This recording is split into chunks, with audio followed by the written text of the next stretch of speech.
Hello friends, welcome to Chemistry Nuggets where you can polish your knowledge and clear doubts. Friends, today's video is question number 2.30 जो कि NCERT text book class 11 से है और chapter का नाम है structure of atom. तो चलिए देखते हैं क्वेश्चन।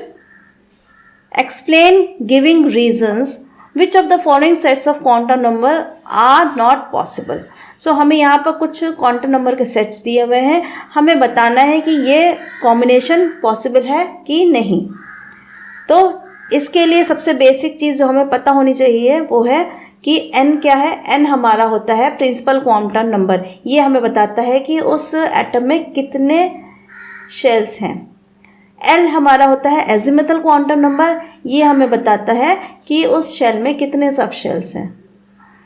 ml बताता है मैग्नेटिक क्वांटम नंबर और ये हमें बताता है कि कितने ऑर्बिटल हैं सब शेल में। और ms जो है वो होता है स्पिन क्वांटम नंबर और वो बताता है कि इलेक्ट्रॉन की स्पिन क्या है, पॉजिटिव स्पिन हो रही है और क्या कि नेगेटिव स्पिन हो रही है। तो ये एक सेट जो पूरा है ये किसी एक इलेक्ट्रॉन की पर्टिकुलर पोजीशन बता रहा है एक एटम में। तो यहाँ पर अब हमें ये कैलकुलेशन सेटिंग ठीक है कि नहीं ये करने के लिए हमें पता होना चाहिए किसी भी n के लिए, for any n the value of l की वैल्यू 0 से लेकर n-1 तक होती है। यानी कि अगर हमें n की वैल्यू पता हो और हम वहाँ से l की वैल्यू कैलकुलेट कर लें तो हम बता सकते हैं कि ये सेट करेक्ट है या नहीं। यहाँ पर ml और ms की हमें ज़्यादा ज़रूरत नहीं है। एक और बात जो ध्यान रखने की है, अगर l की वैल्यूज़ 0 आ रही हैं तो हमारा s ऑर्बिटल होगा, अगर 1 आ रही है तो p ऑर्बिटल बोलेंगे, अगर 2 आई है तो हम d ऑर्बिटल बोलेंगे, अगर 3 आई है तो f ऑर्बिटल कहा जाएगा। तो चलिए शुरू करते हैं।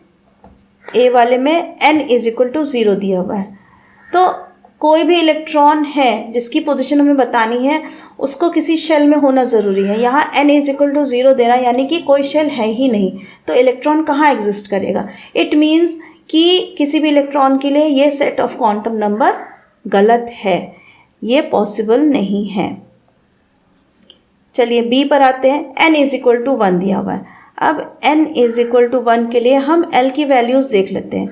l की वैल्यूज़ क्या हो जाएंगी, 0 से लेकर 1-1, जैसा कि फॉर्मूले में लिखा हुआ है। तो ये हो जाएगा 0 से लेकर 0 तक, यानी कि 0। और 0 क्या डिनोट कर रहा है हमें यहाँ पर, s ऑर्बिटल।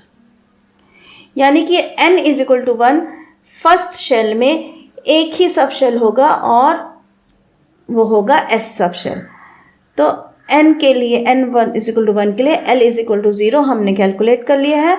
इसका मतलब ये क्वांटम नंबर का सेट सही है, पॉसिबल है। अब थर्ड c पर आ जाते हैं। n = 1 and l = 1। जैसा कि हमने यहाँ कैलकुलेट किया, n = 1 के लिए l की वैल्यू केवल 0 है, यानी कि केवल एक ही सब शेल है। फर्स्ट सब शेल में केवल एक सब शेल है, वो भी है s। l = 1 means sub shell हो जाएगा p।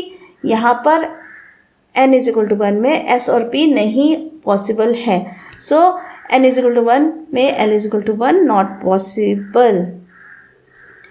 Come up to d। n = 2। n = 2 के लिए l की वैल्यूज़ क्या हो जाएंगी, 0 से 2-1 यानी कि 1, यानी कि 0 और 1। s और p दोनों हो जाएंगी। यानी कि अगर सेकेंड शेल में बात करेंगे तो यहाँ पर 2 सब शेल्स मिलेंगी हमें, s और p, 0 और 1, यही दोनों पॉसिबल हैं। तो चलिए देखते हैं। n = 2 में l = 1 पॉसिबल है, हमने कैलकुलेट कर लिया यहाँ पर। तो ये सेट सही है, करेक्ट, पॉसिबल है। चलिए इसी तरह e पर आ जाते हैं। e में दिया गया है n की वैल्यू 3। n = 3 के लिए l की वैल्यूज़ क्या हो जाएंगी हमारी, 0 से लेकर 3-1 यानी कि 2। तो 0, 1 और 2, s p d।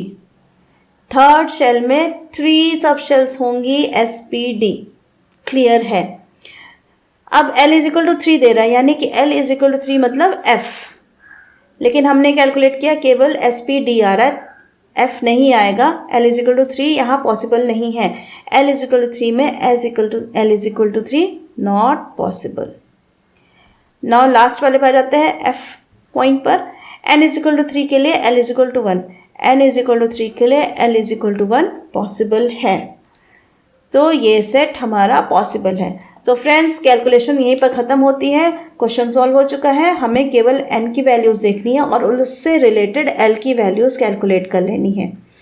तो फ्रेंड्स, वीडियो पसंद आई हो तो लाइक शेयर सब्सक्राइब ज़रूर कीजिएगा और बेल आइकन का बटन ज़रूर दबाइएगा। तब तक के लिए थैंक यू।